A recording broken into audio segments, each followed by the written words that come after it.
Hi గారు, welcome to our channel. ప్రస్తుతం మనతో పాటు దామ బాలాజీ గారు సీనియర్ జర్నలిస్ట్ ఉన్నారు. వారితో ఒకసారి మాట్లాడదాం. సార్ నమస్కారం సార్. నమస్తే. సార్ కుషాయిగూడలో ఒక దారుణమైన సంఘటన జరిగింది సార్. తండ్రిని కొడుకే అందరూ పబ్లిక్ చూస్తుండగా, వందల మంది చూస్తుండగా దారుణంగా నరికి చంపేశాడు సార్. అసలు ఇష్యూలో ఏం జరిగింది?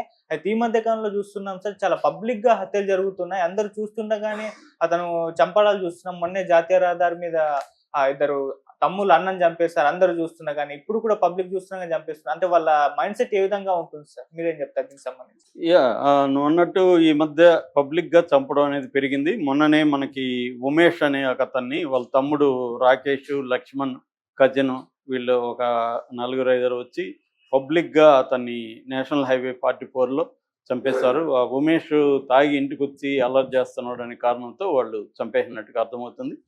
అట్లాగే మొన్న జనార్దన్ రావు అనే ఒక 86 ఏళ్ల ఇండస్ట్రియలిస్ట్‌ని వాళ్ళ మనవడు అతి దారుణంగా 70 పైన కత్తిపోటులో పొడిచి చంపేశాడు. కీర్తి తేజ అనే మనవడు. హ్మ్. సో, అంటే ఇలాగ సొంత బంధువుల్ని అన్నల్ని లేకపోతే తమ్ముళ్ళని అత్తమామల్ని ఇలాగా కాల్చి చంపేయడాలు ఈ మధ్య కాలంలో తెలంగాణలో ఎక్కువగా మనకి వినిపిస్తున్నాయి. మనం చాలా చెప్పుకుంటున్నాం గూడా. సో, రీసెంట్‌గా మొన్నేమైందంటే అక్కడ మన కుషాయిగూడ దగ్గర ఈసీఐఎల్ బస్ స్టాండ్ దాటిన తర్వాత హఠాత్తుగా ఒక అతను పరిగెత్తుకుంటా వచ్చాడు. అతని వెనక ఇంకొక కుర్రవాడు పరిగెత్తుకుంటా వచ్చి కత్తితో పొడిచి వెళ్ళిపోయాడు. నింపాదిగా నడుచుకుంటూ. అక్కడున్న జనమందరూ వందల మంది జనమున్నారు. అది ఎప్పుడంటే 4 గంటల 40 నిమిషాలు అంటే 5 గంటలు సాయంత్రం. 5 గంటలంటే పట్టపగలులాగే ఉంది ఇప్పుడు సమ్మర్ స్టార్ట్ అయింది కాబట్టి. హ్మ్. వందల మంది ఉంటున్నారు. వాళ్ళంతా సడెన్‌గా చూస్తే ఇదేమైనా షూటింగ్ ఏమో అనుకున్నారంట వాళ్ళు. అంటే జరిగిన పద్ధతి చూస్తే ఇదేం షూటింగ్ అనుకున్నారు. తర్వాత అర్థమైంది అతని కేకలు, బ్లడ్ కారడం, ఇతని కుర్రాడు నింపాదిగా నడుచుకోవడం. దాంతో ఒక్కసారి కకావికలై భయంతో పరుగులు తీశారు. కొంతమంది వీడియోలు తీశారు దూరం నుంచి. సో, పోలీసులొచ్చి అతన్నైతే పట్టుకున్నారు కుర్రాడిని. ఆ అబ్బాయి పేరు సాయి కుమార్. చనిపోయిన వాడి పేరు ఆరెల్లి మొగిలి. హ్మ్. అయితే ఎవరు ఈ అబ్బాయి ఎవరు? అతనెవరు? అనేది చూసినప్పుడు ఇంకా పోలీసులు షాక్ అయ్యారు. అతనెవరో కాదు సొంత నాన్న, కన్న తండ్రి. ఈ అబ్బాయి కన్న కొడుకు. హ్మ్. సో, ఈ అబ్బాయి ఎందుకు ఇంత కసిగా వచ్చి దాదాపు 15 కత్తిపోట్లు ఉన్నాయి పోస్ట్‌మార్టంలో చూస్తే. బాడీలో 15 కత్తిపోట్లు ఉన్నాయని చెప్తున్నారు. సో, 15 కత్తిపోట్లు కసిగా ఎందుకు ఆ అబ్బాయి అట్లా పొడిచాడు? తరిమి తరిమి మరి ఎందుకు చంపాడు? అనేది చూసినప్పుడు వీళ్ళిద్దరూ తండ్రి కొడుకులు. ఈయన ఈ మొగిలి అనే ఆయనకి బాగా మందు తాగే అలవాటుంది. ఆ మందు తాగి రోజు వచ్చి వేధిస్తా ఉన్నాడు. ఇద్దరు గూడా పేకర్స్ అండ్ మూవర్స్‌లో పనిచేస్తారు. తండ్రి కొడుకులిద్దరు గూడా ఒక పేకర్స్ అండ్ మూవర్స్‌లో పనిచేస్తారు. ఇద్దరికీ వచ్చిన డబ్బుల్లో కొడుకేమో బుద్ధిగా ఇంట్లో ఇస్తున్నాడు. హ్మ్. ఇతనేమో మొత్తం డబ్బుల్ని తగలేసి, తాగేసి గమ్మున ఉండకుండా వచ్చి ఇంట్లో గొడవలు పెట్టుకోవడం, భార్యను కొట్టడం ఇవన్నీ రోజు చేస్తుంటే ఇతను చాలా కాలం భరిస్తూ వచ్చాడు. వార్నింగ్‌లు ఇచ్చాడు చాలా సార్లు కొడుకు. ఇతను వినలేదు. దాంతో ఈ అబ్బాయి ఏమనుకున్నాడంటే తనని చంపేస్తానని గూడా ఆయనకి చెప్పాడు. ఆయన తాగుబోతు కాబట్టి ఈ అబ్బాయి మాటలేవి పట్టించుకోలేదు. హ్మ్. దాంతో ఈ అబ్బాయి చంపేద్దామని డిసైడ్ అయ్యారు. సో, డిసైడ్ అయ్యి బైక్‌లో బయలుదేరాడు. తండ్రి ఏమో బస్సెక్కి ఆర్టీసీ బస్సెక్కి బయలుదేరితే వెనకాల కొడుకు ఫాలో అవ్వడం మొదలుపెట్టాడు. ఈయన బస్సు అక్కడ ఈసీఐఎల్ బస్ టెర్మినల్ దగ్గర బస్ దిగి బయటకొచ్చి బయట నడుచుకుంటూ వెళ్తుంటే ఇతనొచ్చి బైక్ ఆపి ఒక్కసారిగా వచ్చి తన మీదకి కత్తి విసిరి ఇది చేసేసరికి అతను భయంతో పరుగులు తీశాడు. ఓకే. ఇతను తరిమేసరికి పడిపోయాడు. పడిపోయినాక అతన్ని పొడిచేశాడు. హ్మ్. పొడిచేసి నింపాదిగా నడుచుకుంటూ వెళ్ళాడు. అంటే ఆ అబ్బాయి ముందే డిసైడ్ అయ్యాడు ఇలా చంపాలి, పబ్లిక్‌లోనే చంపాలి. చంపిన తర్వాత పోలీసులు అరెస్ట్ చేస్తారు. అరెస్ట్ చేస్తే జైలుకెళ్దాం. మళ్ళీ బెయిల్ మీద బయటకొద్దాం అని ముందుగానే అంతా అతను డిసైడ్ అయ్యి ఈ పని చేశాడని చెప్తున్నారు. సో, ఇప్పుడు ప్రశ్నేందంటే ఈ విధంగా పబ్లిక్‌గా ఎందుకు ఇలాగ చాలా ఈ మధ్య తరచుగా జరుగుతున్నాయి? అనే దానికి దీనికి యాక్చువల్‌గా సైకలాజికల్ రీజన్స్ కూడా ఉన్నాయి. చాలా కాలం చాలామంది సైకాలజిస్టులు దీని మీద రీసెర్చ్ చేశారు. దీంట్లో బేసిక్‌గా ఏందంటే ఒక ఫీలింగ్ పవర్‌ఫుల్ అంటారు. అంటే నేను పవర్‌ఫుల్ వ్యక్తిని. నేను వీడికంటే పవర్‌ఫుల్ గై అన్న ఒక వాళ్ళు అసెప్ట్ చేసుకోవడానికి హ్మ్. చంపుతారు అనేది ఒకటుందనమాట. అట్లాగే అటెన్షన్ సీకింగ్ అంటారు. అంటే పబ్లిక్‌గా చంపడం వల్ల అందరూ గూడా ఇతన్ని గుర్తిస్తారు. అటెన్షన్ అనేది ఉంటది. ఇతను ఒక పాపులర్ అవుతాడు. హ్మ్. రేపు జైల్‌లో గూడా ఇతనికి ఖైదీలు వేరే రకంగా చూస్తారు. అంటే కొద్దిగా భయము, గౌరవం 2 ఇస్తారు ఇలాంటి వాళ్ళకి ఖైదీలు కూడా. ఎందుకంటే ఇతను పబ్లిక్‌గా చంపినోడంటే కొద్దిగా ఖైదీలు, వార్డర్లు కూడా జైలుకెళ్ళినా కూడా ఇతని పట్ల కొంత భయంగా ఉంటారు.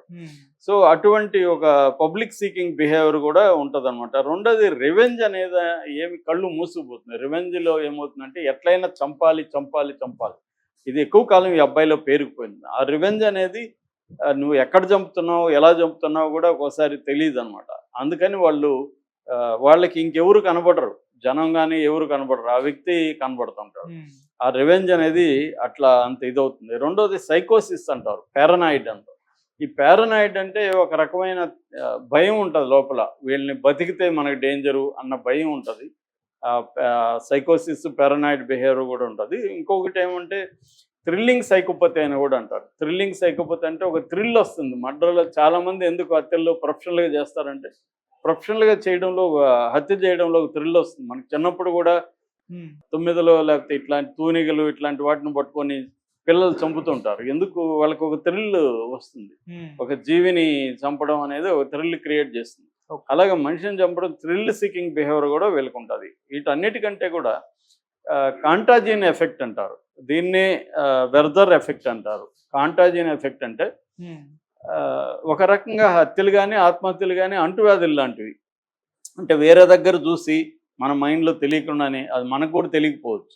మనం చూసే హత్యలు ఆ ప్రభావం మన మైండ్‌లో పడుతుంటది. నేను ఆ మధ్య ట్యూషన్ చెప్పేవాడిని లాంగ్ బ్యాక్. ఒక 9th క్లాస్ స్టూడెంట్ వచ్చి రోజు "సార్ ఈరోజు బోర్‌గా ఉంది సార్. పేపర్‌లో ఏమి ఇంట్రెస్టింగ్ విషయాలు లేవు" అనేవాడు. "ఏం లేవు" అంటే "ఏం ఒక హత్య కూడా లేదు సార్ అసలు" అనేవాడు. నేను షాక్ అయ్యేవాడిని. వీడు 9th క్లాస్ వాడు, వీడికి హత్య లేకపోతే బోరింగ్‌గా ఉంది అని. అంటే ఒక రకంగా అది వాడికి అది చదివితే ఒక థ్రిల్లు, ఒక హై ఇస్తది. సో, అలాగా వీళ్ళేం చేస్తారంటే ఈ అంటువ్యాధి దీని మీద యాక్చువల్‌గా 'టిప్పింగ్ పాయింట్' అని ఒక వండర్‌ఫుల్ బుక్ మాల్కోలం క్లాడ్వెల్ అని ఒక లాంగ్ బ్యాక్ రాశాడు.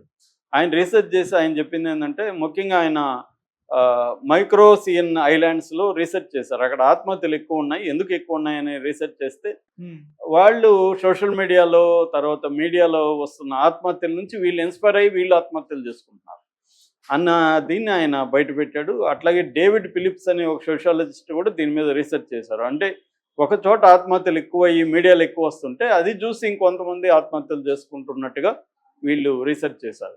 అలాగే ఇప్పుడు పబ్లిక్‌గా ఇట్లాంటి హత్యలు ఈ అబ్బాయి చూసి అతనికి తెలియకుండానే అన్‌కాన్షియస్‌గా అతనిలో ఆ కోరిక పెరిగుండే అవకాశం కూడా ఉందన్నమాట. అంటే మీడియా మనం ఎంత దీన్ని ఎక్కువగా పబ్లిసైజ్ చేసి లైవ్‌లు చూపించి 24 అవర్స్ చూపిస్తున్నప్పుడు దాని ప్రభావం చాలామంది వ్యక్తుల మీద పడుతుంది. పడి వాళ్ళు కూడా అలా చేయాలని ఒక ప్రేరేపణ వాళ్ళకి కలిగే అవకాశం ఉంది. దీన్నే కాంటాజియన్ ఎఫెక్ట్ అంటారు. అంటే అంటువ్యాధి లాంటిది. ఎపిడమిక్, సోషల్ ఎపిడమిక్ అని కూడా పిలుస్తారనమాట. ఆత్మహత్యలు కూడా మనకి తెలంగాణ ఉద్యమం కాలంలో కూడా ఈ ఎఫెక్ట్ మనకు కనబడుతుంది జాగ్రత్తగా గమనిస్తే. అంటే కొంతమంది చేసుకుంటే దాని ఇన్స్పిరేషన్‌తో ఇంకొంతమంది చేసుకోవడం. అలాగా ఆత్మహత్యలు ఎందుకు పెరుగుతాయి ఒకేసారి? రైతుల ఆత్మహత్యల టైంలో కూడా ఈ కంటాజియన్ ఎఫెక్ట్ మనకు కనబడుతుంది. అంటే కొన్ని చోట్ల రైతులు ఆత్మహత్యలు చేసుకోగానే మళ్ళీ అంటే వాళ్ళకి ఈజీ పరిష్కారం మనం కూడా అలా చనిపోవచ్చు కదా అని. లేదు మనం కూడా ఇలా చంపొచ్చు కదా అని. ఇది మైండ్‌లో పడుతుందనమాట. ఇక్కడ అటువంటి ఎఫెక్ట్ పడినట్టుగా మనకు కనబడుతుంది. ఈ అబ్బాయిలో కూడా. అంటే ఈ మధ్య కాలంలో హైదరాబాద్‌లో పబ్లిక్‌గా చంపేది ఇవన్నీ చూస్తున్నారు కదా! మనం కూడా అలాగే చంపాలి అన్న ఒక ఇది వాళ్ళకి అది కాన్షియస్‌గా కాకపోవచ్చు, అన్‌కాన్షియస్‌గా అయినా వాళ్ళ మైండ్స్‌లో అది పడడం కూడా కనిపిస్తుంది. అందుకని వీటిని ఎంత మనం ప్రచారం చేసేటప్పుడు ఒక జాగ్రత్త వహించాలి. ఇలాంటివి చేయకూడదు అన్న ఒక దీన్ని కూడా దాంట్లో జోడించాలి తప్ప ఇది ఎలా చేశారు ఏంటి అనేది మనం ఈ మధ్య అయితే దాన్ని బ్లర్ కూడా చేయకుండా చూపించేస్తున్నారు. సోషల్ మీడియాలో వెళ్ళిపోతున్నాయి డైరెక్ట్ వీడియోలు. చాలామంది ఆపడం పక్కన పెట్టి వీడియోలు తీసి ముందు ఫస్ట్ మనమే పెట్టేయాలి దీన్ని అన్న దీంతో పెట్టేస్తున్నారు. దాన్ని చూసినప్పుడు ఆ ప్రభావం ముఖ్యంగా యూత్‌లో దాని ప్రభావం ఖచ్చితంగా పడుతుంది. Thank you so much.